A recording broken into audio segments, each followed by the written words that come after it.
We're live. Hello, everyone. Joe with the Healing Market, and today we're with Renée Pelletier. Hello, Renée. Hi, thank you Hi. for having me.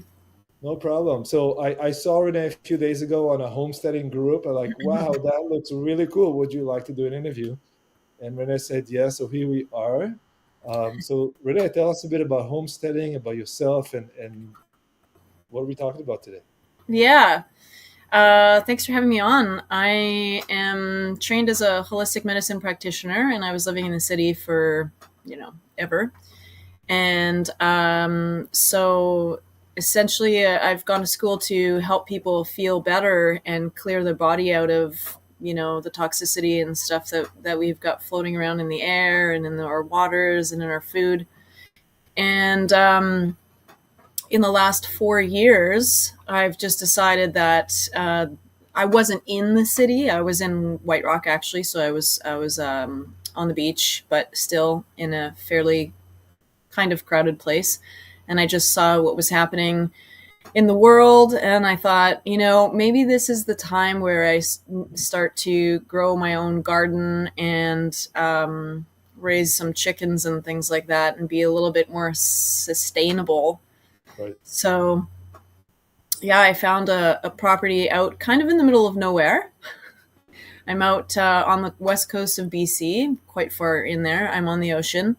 And I decided to, start figuring out how to grow plants. Not like I've never grown plants before, but um, the weather here, sometimes we go through like massive droughts. We go through like 4 or 5 months of straight sun, and unlike what we've had in BC before. So I'm used to growing gardens in the backyard, but this isn't really garden weather because it's either drought or it's downpour. Like right now, it's downpouring. So I decided to build a greenhouse, but now I feel like it's a learning curve for the greenhouse because you may have, controlling your own atmosphere so you can decide how much heat there is in there, etc. But now you've got other things to contend with, like bugs. And bugs are like, they're just harder to deal with. You're trying to figure out what kind of bugs, trying to figure out how you're going to deal with them in a natural way without killing your plants. So, huge learning curve, I'd say, from somebody who just had like a little garden in her backyard. Um, Never really raised any animals, just What a kind of cat. animals do you have now? So I rescued a cat. I found her outside. Somebody gave me a dog, and that was like the dog lottery. She's the best dog in the world. They're cuddling right now on their little bed. Uh-huh. Um, and somebody gave me two ducks, two little call ducks. So I got some rescue ducks. And then actually the dog breeder who gave me the dog, she also gave me six chickens. So everybody's given to me, and then I went out and I got a few more chickens and a few more ducks and some guinea fowl. What's a guinea fowl? They're like these weird looking birds. They almost look like what are those birds that they prey and they shove their head into into their carcass? The I would know the vulture. vulture. Vulture. They look like a vulture almost because they've got like a bald head. It's really weird. But then they've got this beautiful body of black and they've got white polka dots all over their feathers. So I got them because they eat ticks and bugs and fleas, and we have a huge tick and flea problem on the coast here. Do they go in the greenhouse? No, nobody goes in the greenhouse. Well, that would be interesting, but they would devour the plants. That's the problem. So I let everybody free reign. Everybody comes out during the day, and you should see like the garden. Before it was like totally overrun, and now there's like nothing left. Like they chew all the plants, even the big like bushes. You can see them bouncing to try and get like the top leaves. They desecrate everything. The chickens, and they just try and eat everything. So they're not going into the garden. I mean, the greenhouse. Do you collect the eggs from the chickens? I do, yeah. That's a process too, because I let them free reign. Right. Sometimes they feel like hiding out in the bushes and laying their eggs there. Right. So then I had to figure out how to deal with that. So I'd find like a bunch of eggs, but they were like eaten by somebody. Something's been eating them. So if I don't find them quick enough, they're gone. Right. Or I just can't find them at all. Like I've scoured the bushes, I can't find them anywhere. So now I've had to put like fake eggs or like real eggs in their little beds where they're supposed to lay. And then still sometimes that doesn't work. So then I've had to like they've got like a chicken coop, and then outside of their coop they've got like a little run that's gated, that's fenced. And then usually I open that and they come out onto the property. But I've had to keep them into that little run for a few days so that they have to lay there and they start getting into the rhythm of laying there. And then you should see them when I let them out. They're like, oh my God, they're like flying. I've had to duck. Some of them were flying past my head. I'm like, wow, everybody's excited today. Would you get any beef or sheep or anything like that? I don't have that kind of space here. Like I'm Mm. on a hill and I don't really have that kind of land where I'd love to get baby goats, but it's a whole thing. Right. Yeah, You have, thank you, Renee. You have survival chicks. What is survival chicks? I do. Oh Oh, yeah. upside down here. So survival chicks is like my reporter in homesteading site essentially. So I've got a podcast, I've got a Facebook page, I've got an Instagram account, and it's just at Survival Chicks. And essentially, I just talk about my journey and my challenges of being a first time homesteader. And there are a lot. Also, to mention, I've decided to make it more difficult for myself by choosing a water access only property. Oh, So there's like, you can imagine what comes with that. Everything's got to come over by boat. And let's slow down here for a second and explain people that are not used to these terms what it means water access only. it means that there's no roads here, and there's your highway is the water. You have to get here by boat. There's no other way. Is it a ferry you can bring a car over or no No, vehicle? No no, vehicle. no.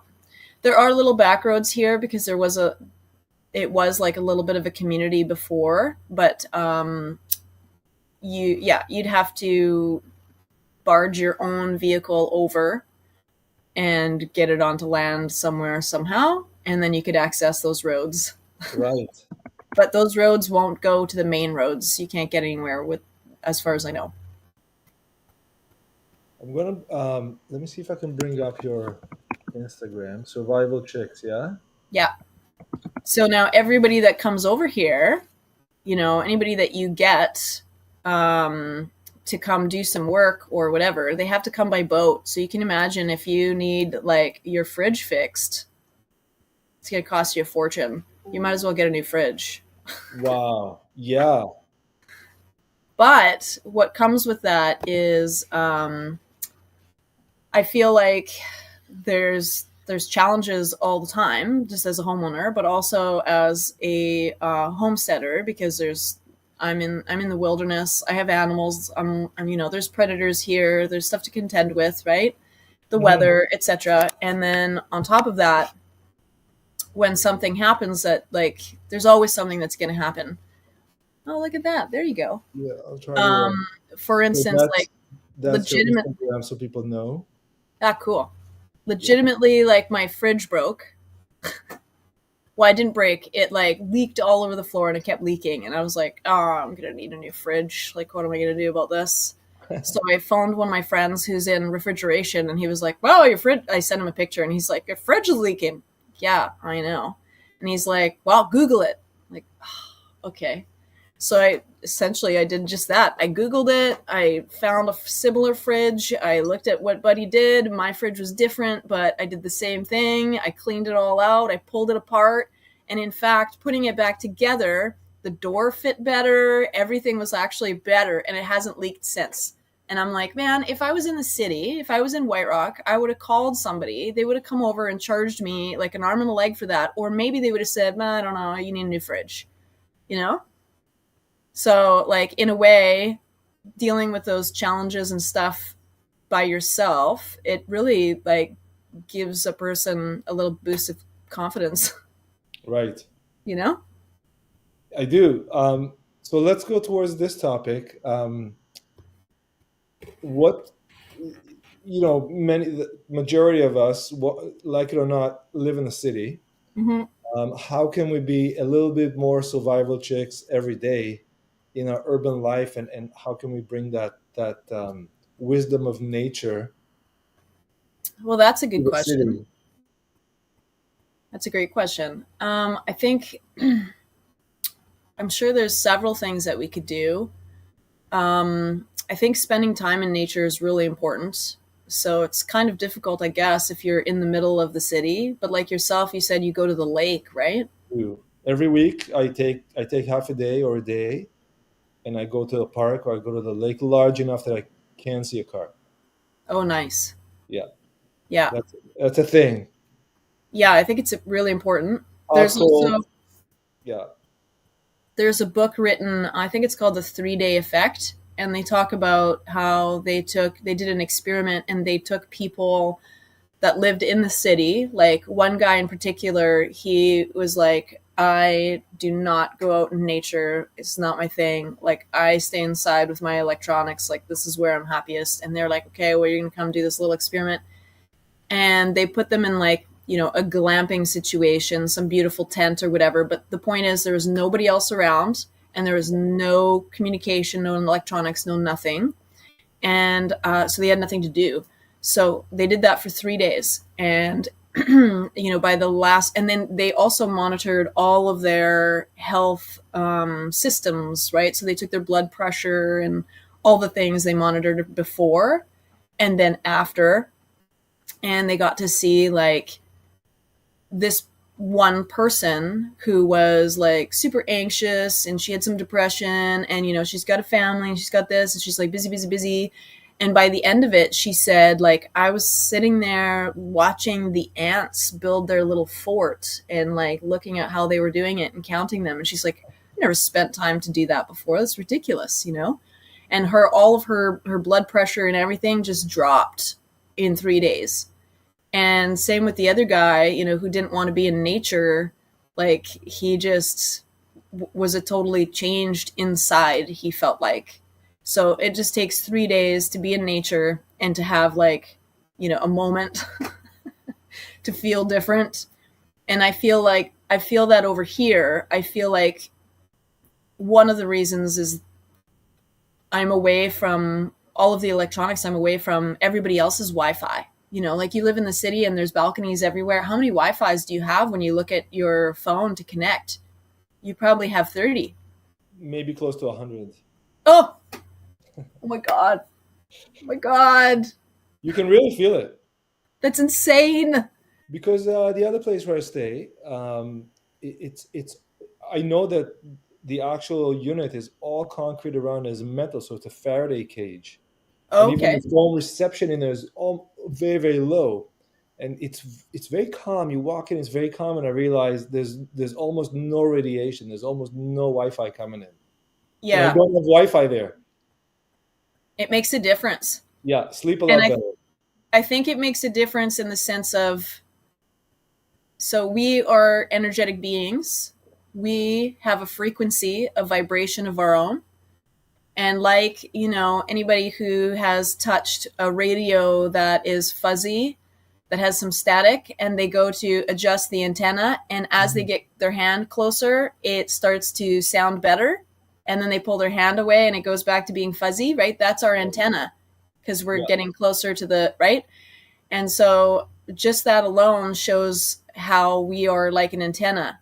And so if we are an antenna and we are made to receive and transmit because we have a frequency, how am I going to be able to hear your frequency when I'm surrounded by 100 other man-made frequencies around me, not even to mention the humans, right? So how Right. am I going to receive if my antenna is like in a sea of antennas, like in a sea of other, frequencies? Like it would be very difficult for me to communicate to you when there's all of this other communication going on. Very, very true. I sit at a lot of downtown cafes, working from the cafe like everyone else that works from home. Really, it's work from the coffee shop. And you can see people have this nervousness. Usually, it's the leg, the nervous leg syndrome. And then if you turn your Bluetooth on your phone, all these devices, I go, what are these? And then I realize those are the screens that the coffee shop is using, and they each Bluetooth, so they each emit radiation. And then all the headphones, I use headphones with cable, but still, like all around you, they all use the Bluetooth, and all the computers and all the Wi-Fi's. Like you can really feel it. Yeah. But even when I go to the little parquet behind the house, and I go there twice a day, on the way to the coffee shop and back. I just stay there for a few minutes, and it's just perfect grounding. Even just in a little space, you can do it. Yeah. Reduce a little bit. Yeah. So I think it's really important to get yourself out into nature Hmm. so that you can be away from all that stuff that gets your leg tapping, that gets the energy high like that, Yeah, right? And then, as you're doing, anybody can put some plants in their home. yeah, Plants are a filter of air, you know. They're great for eating, yeah. right? So anybody can put a plant. I don't care if you don't have a balcony or what have you. You can put plants inside, by your windows. Right. Or cat. Yep, you can get a cat. So now you're looking after somebody else. It does really do something for your mental health when you're looking after other beings. Right, Like I have to get up in the morning mainly because I have to go let the chickens out. right. And I have to go give them some extra little seeds. Otherwise, they get their mental health is dependent on me to go out there and look after them. If I don't go and say hi to them and give them a little seed and open up their gate and whatever, they're like, they get all tense and then sometimes they fight. It's really true because living in a city, you can tell not just by my own experience, but just looking at people around me, how difficult it is because we all live in tiny little condos. Um, the majority of us, and by majority, I don't mean 51%, I mean 95%, live on our own in a tiny little room. You eat by yourself, you sleep by yourself, you do everything by yourself. In many days, your only interaction is this digital interaction, which is wonderful, but it's you don't sense the other person, so to speak. You may go outside, but the interaction is limited to you're on the public transport, you're in the supermarket, you grab a coffee, And and people most don't talk to people, each other. not much. Some places are, I find, more friendlier, but Toronto, where I am, as a whole, from everywhere I've been in the world, Toronto is the harshest city socially for some reason, and I could never like put my finger on it. Why is that like that? But what can we do um, to be even in this environment as I described? Have a plant, have a cat, but what else can we do? Maybe in a mental or heart space to allow us to better flow through life. Yeah, like, maybe even just going for a walk without your electronics. Not Mhm. somewhere in the bush where you're going to go and get lost and then you're going to sue us later for saying this, but but like, go bring your water bottle, bring your little bag of whatever you need, but leave your electronics at home and go for a walk out in nature. Mhm. Yeah. That's a good one. Yeah, or talk to somebody that you haven't talked to before. Yeah, Going down the elevator, say hi. yeah. there was a very friendly neighbor on the elevator this morning. I was surprised actually. Like it was so like he was honestly like just asking how I'm doing. I said, "Thank you very much. I'm doing great. How are you?" Yeah, and I think community is like our most important thing. You know, like you said, most people just live alone in their little space. They don't talk to anybody unless they're looking at the digital world or whatever. But when you actually connect with a human and you have a sense of community that they, oh, look, you live next door. I didn't even know. Like, that's great. Let's talk some more later. Let's hang out. Right. Yeah, yeah, yeah. And I know from looking at your social media that you help women mostly, right? Well, no, I have a lot of men. So I called us survival chicks because, you know, I'm a chick.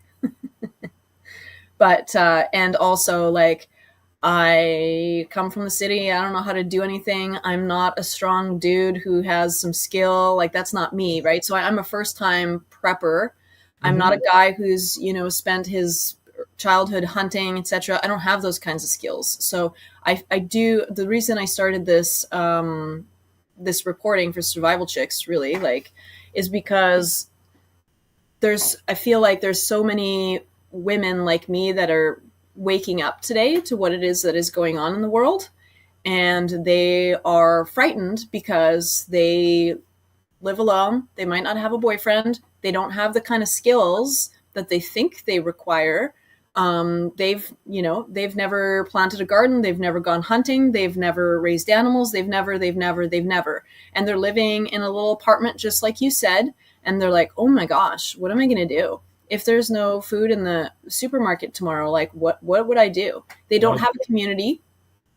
So I just started hoping to bring people together in a community of the like-minded. Go, okay, this is where we are, we're all hanging out here, let's talk. Like, are you close by? You know, like, let's build a community, let's build channels. You know, like, it feels really good when you have people on your page like-minded who you know you can talk to. Yes, yes. Where would be the best place for people to join your community? So Instagram or Facebook, I would say, at Survival Chicks. And then I do have a podcast. It's on YouTube currently at Survival Chicks as well. And there I interview people who either have been homesteading and talk about their interesting lives and challenges, or I talk about solutions. For example, I will be. I'm really solution based because I think it's important, because a lot of the talk in the last 4 years has been very somber. You know, people are worried. And so, if you do something to prepare yourself, you're going to feel better. But also, let's look at the solutions. Like, what can we do? And then more solutions make us feel better. So I am going to be talking to Derek Bros. Derek Bros is a contributing member of creating the Above phone, and that's a non-trackable phone. The He's what? also Sorry? It's a non-trackable phone. The What is Above it phone. called?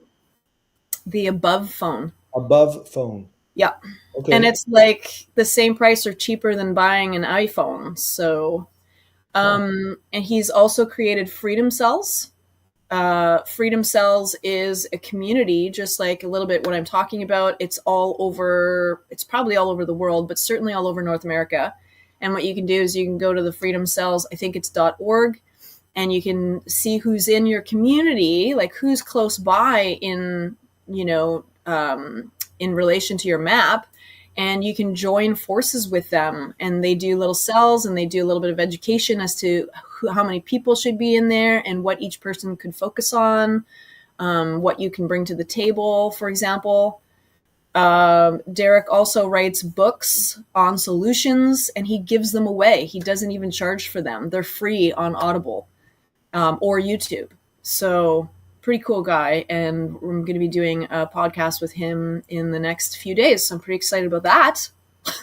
Excellent. When you have the link, post it in this video.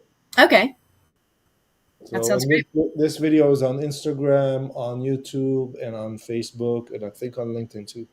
Oh, fun. Yeah, Okay, cool. excellent.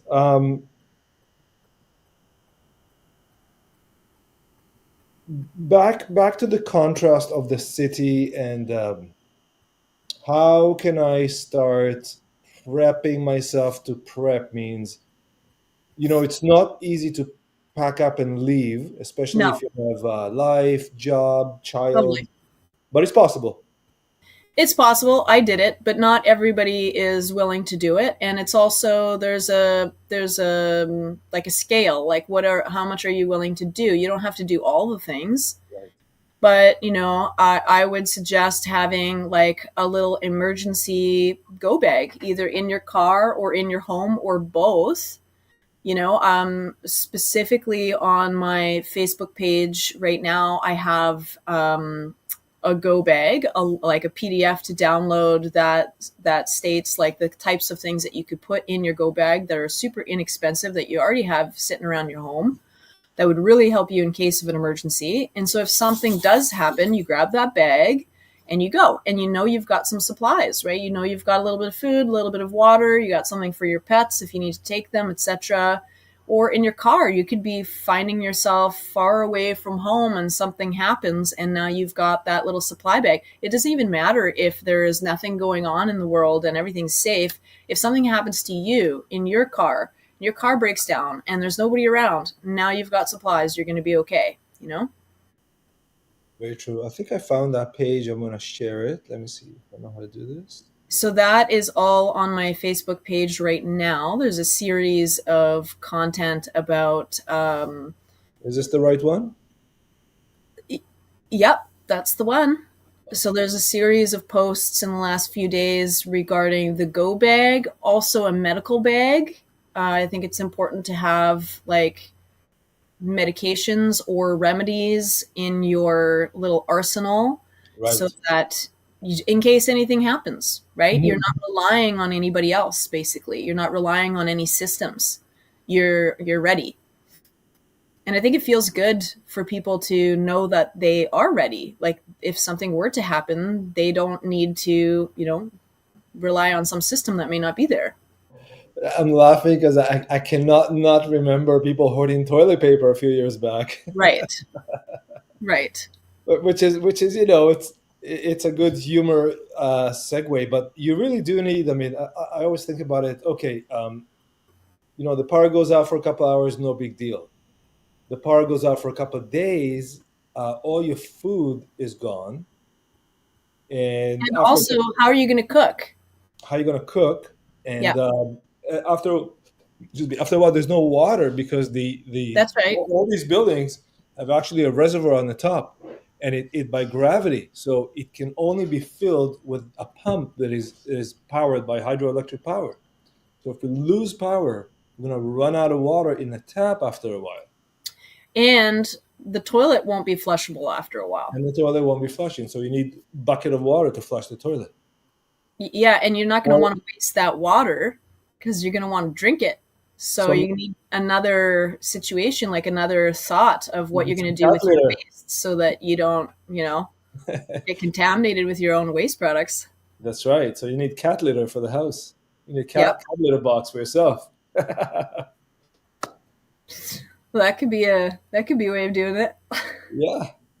Yeah, Um, I mean, sometimes maybe it's helpful if you know somebody that is out of the city that you might want to go to their place if it's not that far, for example.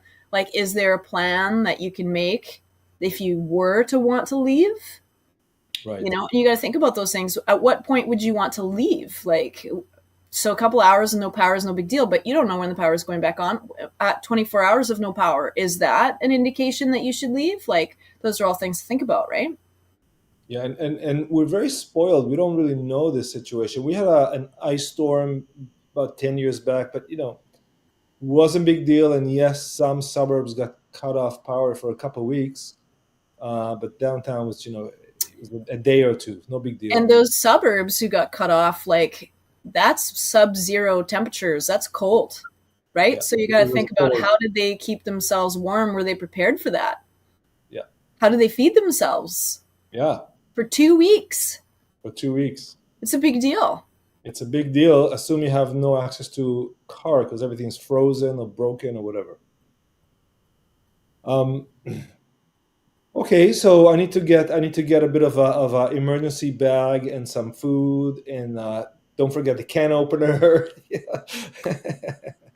I don't know about cans; those are pretty heavy. Um, what do you recommend? There's been a lot of talk about the water, the quality of the water, especially the plastic bottles are no good because of the microplastics. The water in a tap is full of junk. I wish I What had my little water bottle handy. I what have kind of specific, options do I have for yeah. water? Uh, just for perspective from a holistic medicine practitioner, I wouldn't drink the water out of your tap. I Right. know they tell you that it's good and it's clean and all that. I wouldn't drink the water out of your tap. If there is an infestation of like anything, of some type of bacteria or virus or whatever, you're not going to know about it until it's reached the population. So for Mhm. one, it's not very proactive. They're only going to know once it's too late. But two, there are chemicals in the water to clean the water. Let's be honest with ourselves. They have to clean it somehow. That stuff's not good for your gut. It's not good for your immune system. It's not good. The water is like denatured. It's been running through. If we understand how water works, it's like if you look at it running through a pond, running through some rocks, like down a little waterfall, like the motion of water, no molecular structure of water is the same from one place to another. Water changes, it's alive. And when they take it for the city and they put it through miles and miles of straight stretch, and then they pump it through these pressurized pipes, so straight and pressured, and then it turns a 90-degree angle corner, or 45-degree or whatever. Those are like, that's not normal for water. So it loses its vibrancy, it loses its life, and then the chemical treatment, of course, that goes with the water. So it's not alive, fresh water for you to be drinking. So I would recommend anybody grab a real water filter, not a Brita, like either a Berkey or a reverse osmosis or like a proper water filtration system. If you know, to drink the water from your tap, that's what I would do personally. That's what I do. Um, and my water comes in from a creek, so it's pretty good. But I do know that they spray Roundup way up there in the towns up top, and it's coming down a hill. So who's to say it's Right. not reaching my water source, my creek? So I got my water tested, and I went and got myself like a nice reverse osmosis system. But for your go bag, they do sell bottles of water. There's different kinds. Some of them are a little filter inside the straw, but you have to read the fine print. It has to take care of like 99% of contaminants. Like you want it to look after viruses and germs and pathogens of any kind, because it's really important. And then a lot of them, like the one that I have, I can put it straight into a creek, and then I put the top and I pressure it down, and it filters it in about 8 seconds, and I have fresh, clean water I can drink out of anything. Amazing. I saw one that has been advertised like a life straw. Is that a good one? Well, so I don't want to bash anybody, but they don't last for very long. Hmm. And also, it's one of the it's literally like a straw. You got to shove your face in the creek to drink out of, so it's a little bit less convenient. So I would get like a water bottle. I would just do some research on that water bottle to see what it does, because some of them say, it purifies, and then when you read closely, it doesn't say anything about the pathogens or infections. So that's really what you want to look after as So, well. what is there a brand that you could recommend that does these things? Do you know? Yeah. So specifically, I should have grabbed mine. I didn't know we were going to talk about water. Water is everything. So I have a survival box, and it is, hang on, I'm going to find the link here. Mhm.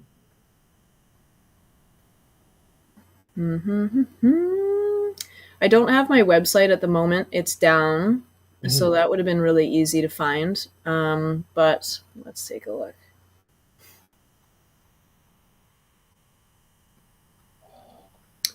I have a little survival gear box, and as soon as I find it, I'll tell you where to get it. But it is it has like all kinds of water purification and foraging material and prepping material, like what to do with food, etc.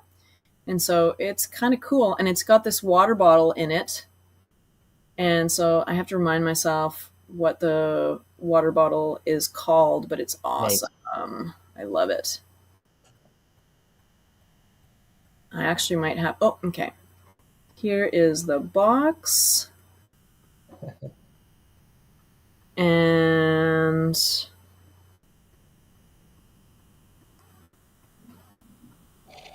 oh yeah, I've got a little video on my podcast about it, and so I'm looking to see if I can find the.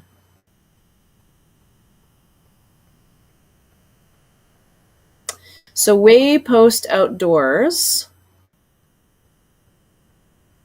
Waypost Outdoors has the box, and now I don't know the name of of the thing. Can you still see me? Oh yeah. Okay, great. No, that's the. I think you can bring your own. You want to share a screen? Sure, I can do that. You can try share a screen there. Okay, where do I do that? Share. Under the picture should be a share button. There we go. And then you gotta bring it up. You gotta click show on stream at the bottom. If you. Oh, there we go. Waypost, that's the one. Share. Waypost. Yeah. Can you see that? Yeah. Okay. Yeah. And then view as tab. Is that what we want? Oh, Yay. that's good. We see it. Yeah, we see it. Okay. So that is specifically the water bottle. Waypost. Thank you. And Waypost is the company that has the box. So this has the filter in it? This is the filter. So so it's the Ultra Press, as you can see. So this particular bottle is, so Grail is the company. The particular bottle is next to NASA technology. It is the best water filtration bottle that you can get outside of NASA technology. So Grail. Ultra Press. Yeah, and that is the Survival Chicks box. And when you say Survival Chick box, is this like some sort of a kit that you recommend? Yeah, it's a little kit, and it's got some cool stuff in it. It's got a really beautiful knife in there that you can hang on your pocket. That's the prize right there, is that water bottle, of course. Tools of Survival Chicks. Yeah, and there's some books in there. Like there's a local lady who wrote a book on how to stock your pantry for, on a budget for a year. Well, some more photos from the box, please. Okay, so if I do this, yeah, it'll show. Does that work? Yeah. Okay. You can run the video. It'll play. Oh, really? Yeah. Oh, let's see what we gotta say on the video. So they can buy your. Oh, okay. They can buy your. Oh, I love it. Okay, so it's got the hat. It's got a little toque, or a beanie, as we call it in the U.S. That right there is a great book, the foraging book. Yeah. Wow. Beautiful. Sticker. Yeah, so amazing books. Local ladies wrote them as well. Cool toque.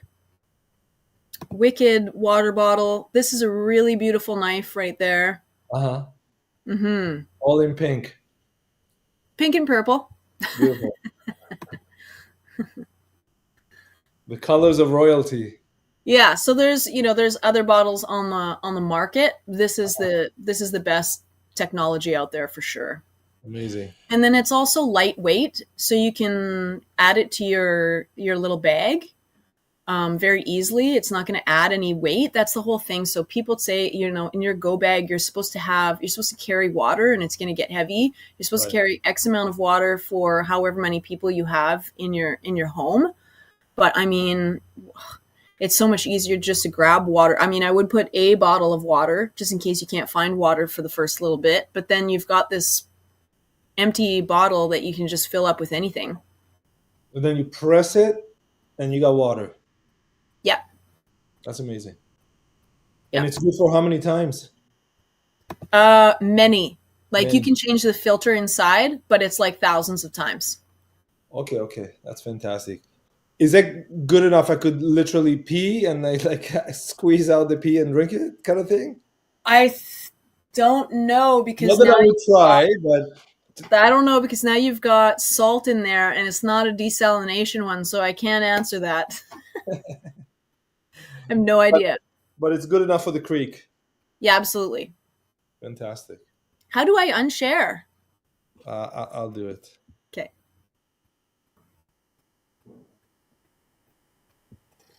Maybe I'll do it. Stop sharing. I don't see the button though. I'll do it. I'll do it. There we go. Okay. Very good. Thank you. So this kit they can buy, and you designed it. Yeah. Amazing. And the store is called Waypost. Waypost Outdoors. Yeah. Okay, fantastic. Okay, what else you got for us? What else we got? Well, as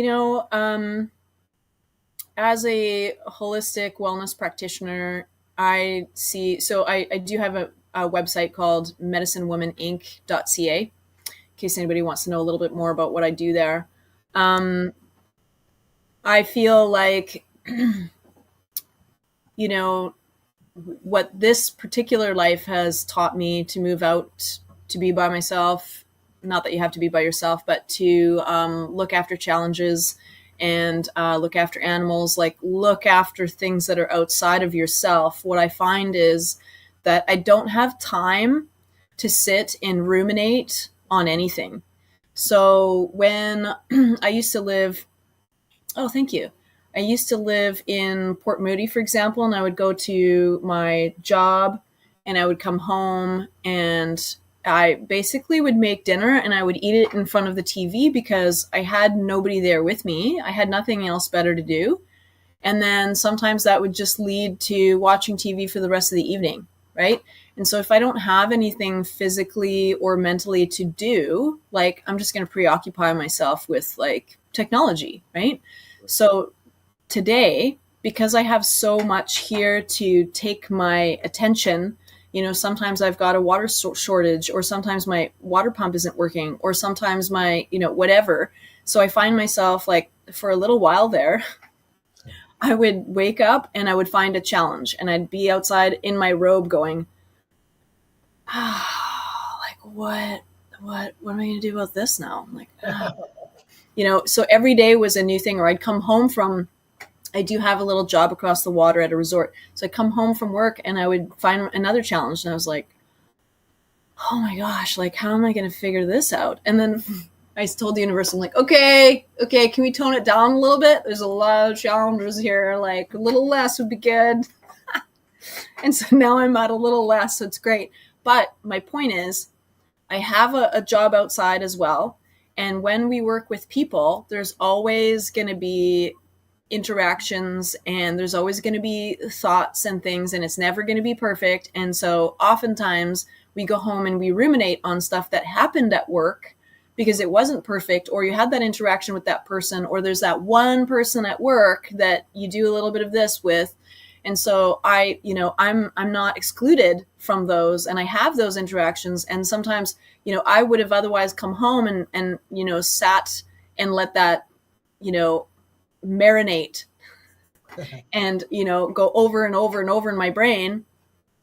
Here, I don't have time for that. Like, I don't even have time to like look at, stuff like that.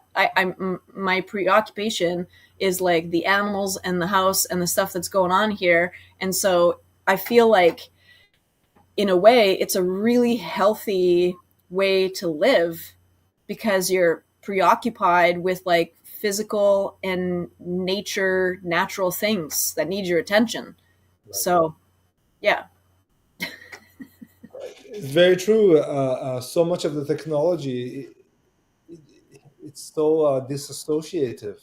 It takes us away Yeah. from dealing with all of those things.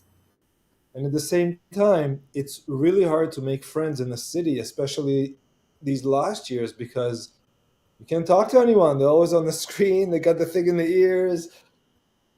And I And gotta say, like, I live in a, super little small town across the water here, and everybody talks to everybody. right. Like, you walk, there's no, at no point can you walk down any of the docks, like the community docks, the government docks, and go by people who won't say anything to you. It's That's not gonna good. happen. People are like, oh, hello. Or people will say, can I help you carry that? I'm like, yes.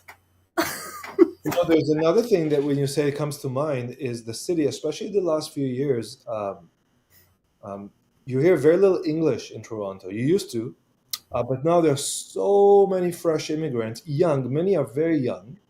Oh. Um, they don't mix, and they don't seem to be making friends. They all sit there either in groups and speak in their language, or they're on the phone, or this way, and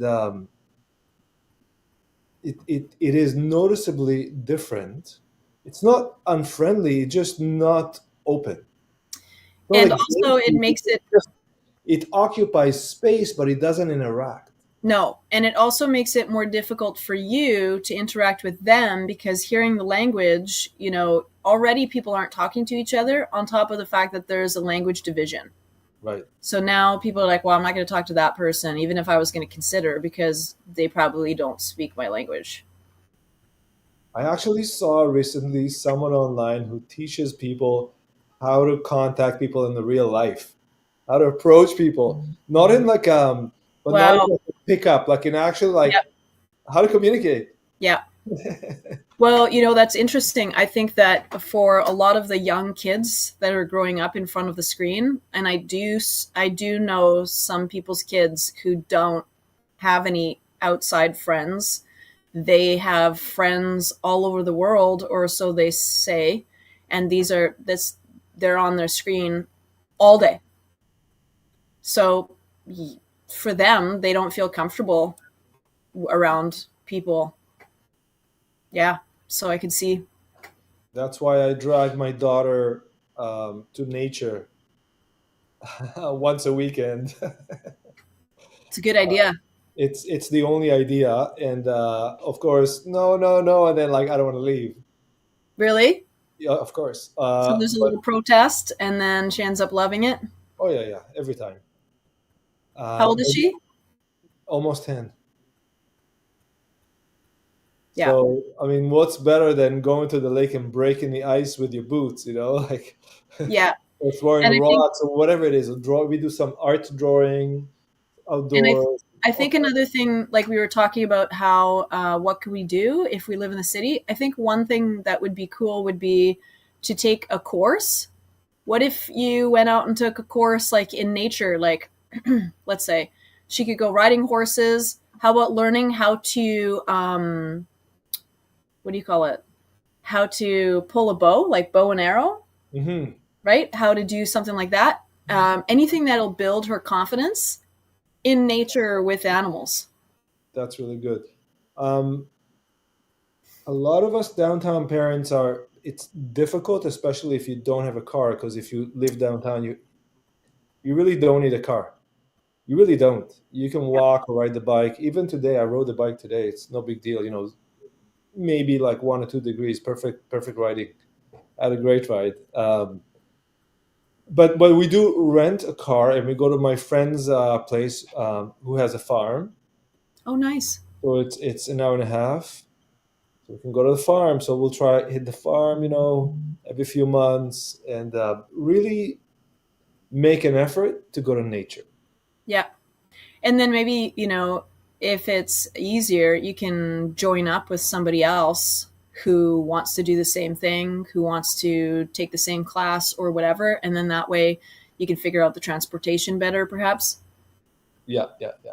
That's really good. Um,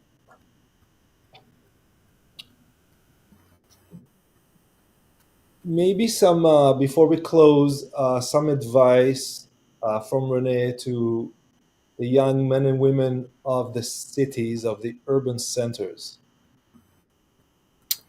Some advice. Life wisdom. Life. How can they stay centered, stay in themselves, make a friend in the city, be in a community? It's you can see a lot of people actually don't have a single friend. I'm a big fan of meditation, and I know a lot of people are like, "Oh yeah, yeah, I should do that one day," and then they don't do it. Um, Big fan of meditation. I think that is a super grounding tool. It's inexpensive. In fact, it's free. And if you don't know how to do it, it's not a thing that we need to stress over. You can go to YouTube and pretty much on any channel, you can find a meditation, a guided meditation, and all you have to do is put your earphones on and listen. That's it. Um, I appreciate doing something like that, A, because you can center yourself, but also you can connect. You know, we're not alone here. There is a universe, there is the divine, whatever you want to call it. If you're into God, whatever you'd like to talk about, there is something that we can connect to know that we are not alone and to get energy from. And so we can connect, we can have a space to ourselves. And I would like to do that in the morning and in the evening before we look at any of our technology. Like, I like waking up and having some time before I even look at my phone. You know, like, have some time to yourself, figure out what that looks like. Maybe it's some yoga, maybe it's some meditation, whatever. Um, really good for the mental health and for the heart and for the insides of your body, really. And then, yeah, maybe you'll want to go reach out and talk to some people. Put your phone down for a couple of minutes in the elevator. Yeah, I don't very know. good. It's true. It's almost like Grow a plant. yeah, grow a plant. Take take 5 minutes for yourself. You're allowed. Yeah, you need to. Yeah, Like, not even you're allowed, like, you need to. This is where we are in this life. Like, you need to take time out and be quiet. Be still. very good. Yeah. Um, let's go over your links one more time. And if people want to reach you for anything, do you teach or consult one on one or in groups? So I take on clients for holistic medicine, and that's at medicinewomaninc.ca that you brought Mhm. up just a moment ago. Yeah. And in terms of homesteading and prepping, yep, thank you. Mhm. Homesteading and prepping. Currently, like I said, my website is on a little bit of a hiatus, so you can find me Sure. on Instagram We and you have can find me on Facebook. yeah, And I certainly do respond to people there. And yeah. very good. Renee, thank you so much. That was I've learned so much, and I'm inspired to continue. Excellent. To get The yourself Escape a. from New York. What's that? There used to be a movie in the 80s with Kurt Russell, Escape from New York. Oh, yeah? Yeah, where he escapes the city and then he surfs a giant wave through the all the towers. He just escaped from New York. Wow. Yeah. I don't remember that one. Well, thank you so much for having me on. Thank you very, very much. We'll see you soon. Okay, thank you. Thank you, Renee.